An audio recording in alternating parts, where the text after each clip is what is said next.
Tapi afdoliyat pelaksanaan sholat Jumat ini banyak sekali. Ada beberapa keutamaan. Bahkan ada amalan-amalan yang kemudian insya Allah nanti kalau kita mengamalkan ini akan dilindungi oleh Allah. Segala bentuk kejelekan, maksiat itu tidak sampai kepadanya.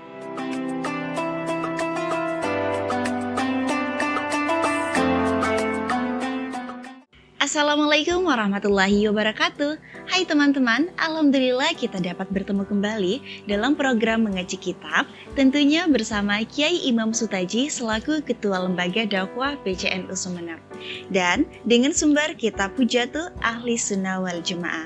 Dan pada episode ke-19 ini atau pada pertemuan ke-19 ini, kita akan membahas terkait sholat sunnah qobliyatul Jumat. Baik, Assalamualaikum Kiai. Waalaikumsalam warahmatullahi wabarakatuh. Apa kabar Kiai untuk hari ini? Alhamdulillah sehat Mbak Sherly. Alhamdulillah, juga puasanya masih lancar ya Pak? Oh, alhamdulillah kalau saya masih lancar. Dan mudah-mudahan Mbak Sherly juga sudah mulai puasa lagi gitu. Sudah puasa lagi Kiai, alhamdulillah. Gitu ya. Iya, di pertemuan ke-19 ini kita akan membahas terkait sholat sunnah qobliyah Jumat ya Pak Kiai. Iya, betul. Insyaallah. Sholat sunat qobliyatul Jum'ah. Ini masih ada beberapa orang yang mengatakan bahwasanya sholat sunnah qobliyah Jumat ini tidak perlu dilakukan. Apakah benar ya Kiai? Iya, betul. Ada sebagian menganggap bahwa itu masih, dan kalaupun ada yang menganggap itu sunnah didasarkan hadis dhaif, katanya begitu. Nah, ini Mbak Sherly dalam kitab Hujatul Ahli Sunnah wal Jamaah karangan Kiai Haji Ali Maksum ini jelas.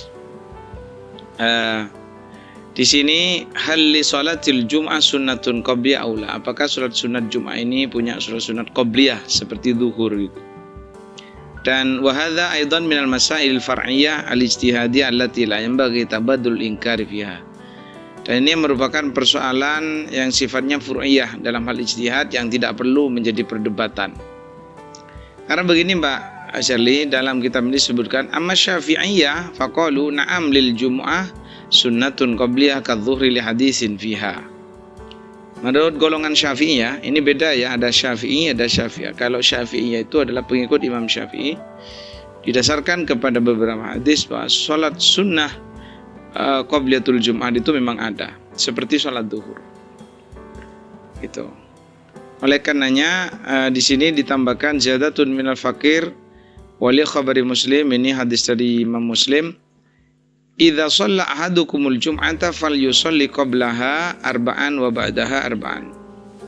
Wali khabari Tirmidzi anna Ibnu Mas'ud kana yusalli qabla al-jum'ah arba'an wa ba'daha arba'an. Wadh-dhahiru annahu bitauqifin min Nabi sallallahu alaihi wasallam.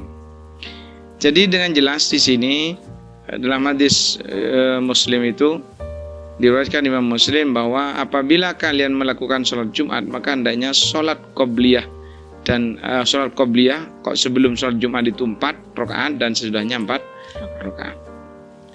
Anna Ibnu Mas'ud kan yusolli qabla, bahkan dalam keterangan yang lain Ibnu Mas'ud ini juga melakukan sholat qoblal Jum'ah 4 rakaat dan sesudahnya juga 4 rakaat.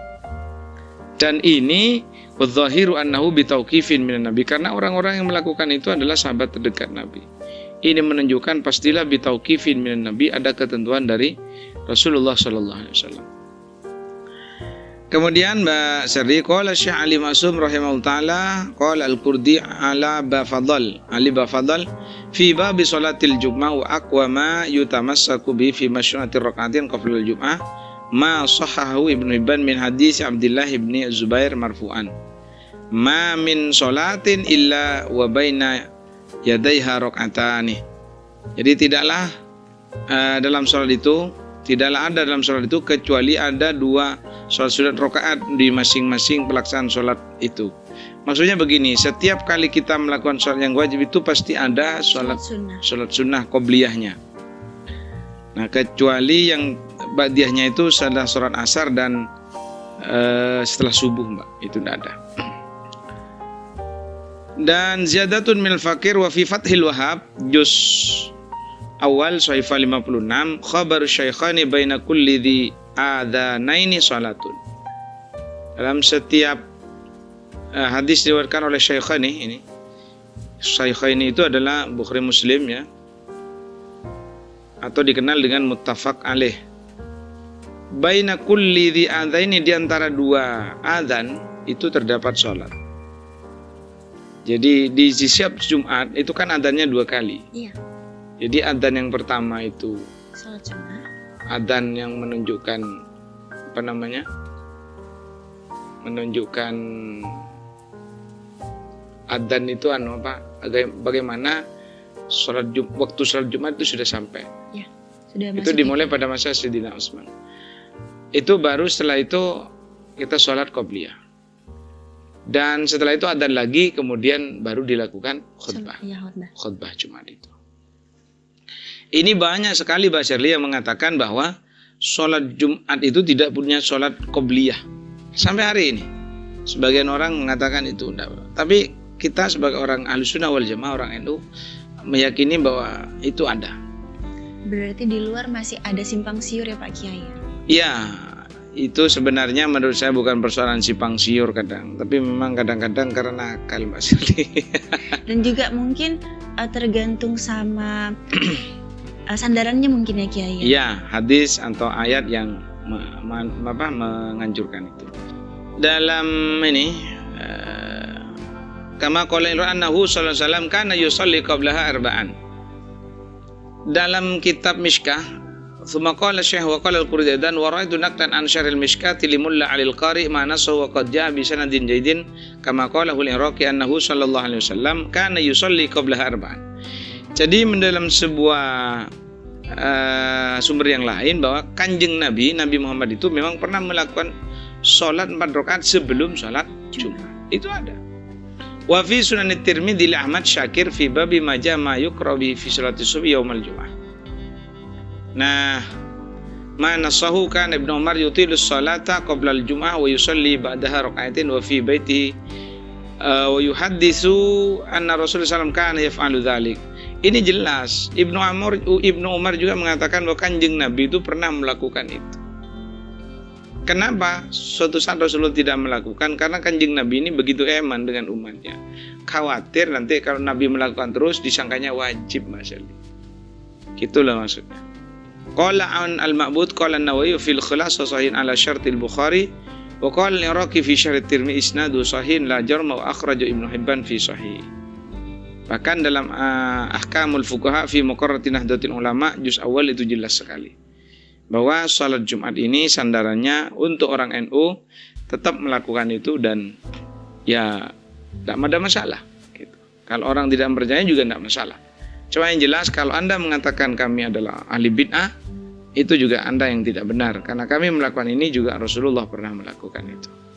Gitu Mbak Shirley. Iya, karena ketika seseorang melakukan ini kan seperti yang Pak Kiai sampaikan bahwasanya kita ini memiliki sandaran juga, kita memiliki dasar juga yang kuat ya Pak Kiai. Iya, betul sekali.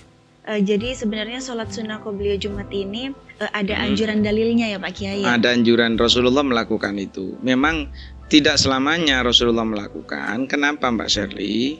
Dalam berbagai riwayat itu Rasulullah ini paling sayang kepada umat.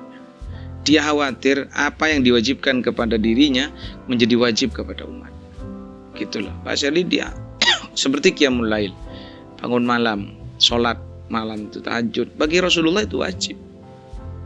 Tapi bagi kita enggak. Mbak Shirley biasa tahajud kan? Biasa. Jawab aja enggak gitu. Enggak sering Pak Kiai. Oh, enggak sering. Enggak sering tahajud. Iya. Oke, berarti menurut Imam Syafi'i dan juga Imam Muslim ini sholat sunnah qobliyah Jumat ini juga Syafi'iyah. Ya, Syafi'iyah ini memang sholat sunnah qobliyah Jumat ini dianjurkan ya Pak? Dianjurkan. Jadi bagi kita orang-orang Nahdlatul Ulama, kita biasa melakukan sholat sunnah qobliyah ini. Begitu Mbak Shirley. Nah, jadi ini merupakan hal yang sangat begitu jelas ya Pak Kiai untuk teman-teman. Dan mungkin buat teman-teman ini sangat dianjurkan sekali untuk melakukannya ya Pak Kiai ya. Betul sekali. Apalagi untuk calon-calon imam nih di masa depan ya Pak Kiai. Iya, betul calon imam masjid, calon imam masjid, calon imam keluarga juga tentunya Pak Kiai. Iya betul. Dan kalau saya memang imam yang asli. Iya, karena Imam Sutaji. Iya. Iya, jadi buat teman-teman nih, buat kaum Adam, jangan lupa karena sholat sunnah qobliyah Jumat ini memang dianjurkan untuk ketika kalian mau melakukan sholat Jumat di azan pertama ya Pak Kiai ya. Ya, selesai azan pertama. Iya, selesai azan pertama. Dan kadang nih Pak Kiai, yang menjadi pertanyaan nih buat Sherly, kadang ketika melihat beberapa teman-teman di luar, ini sudah azan nih Pak Kiai, sudah azan yang pertama. Ini kayak mereka masih males-malesan, masih leha-leha. Terus Sherly kan nanya ya, karena kan belum begitu paham kan terkait salat Jumat. Kalian kenapa kok nggak berangkat? Kan ini kan udah azan. Nunggu azan yang kedua, udah azan kedua nih Pak Kiai, ditanya kenapa kok belum berangkat, nunggu khotbah. Itu kayak menjadi pertanyaan sendiri bagi Sherly. Sebenarnya para kaum Adam ini harusnya berangkat kapan sih kalau misalnya untuk salat Jumat? Ini mau bertanya atau menyalahkan? Enggak, mau bertanya sebenarnya biar teman-teman juga ini secara nggak langsung bisa sadar nih Pak. Oh iya, bagus ini, ternyata Mbak Sherly punya kesadaran mental spiritual yang cukup kuat sekali. Amin insyaallah Pak Kiai. Oke, jadi begini Mbak Sherly. Itu tergantung kepada dirinya sebenarnya. Jadi di sholat Jumat itu memang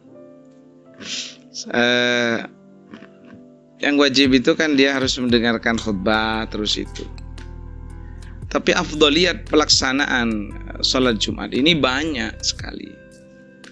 Ada beberapa keutamaan yang perlu untuk kita lakukan ya Pak Kiai. Lakukan, misalnya hadir lebih awal, banyak sholawat, banyak istighfar di situ.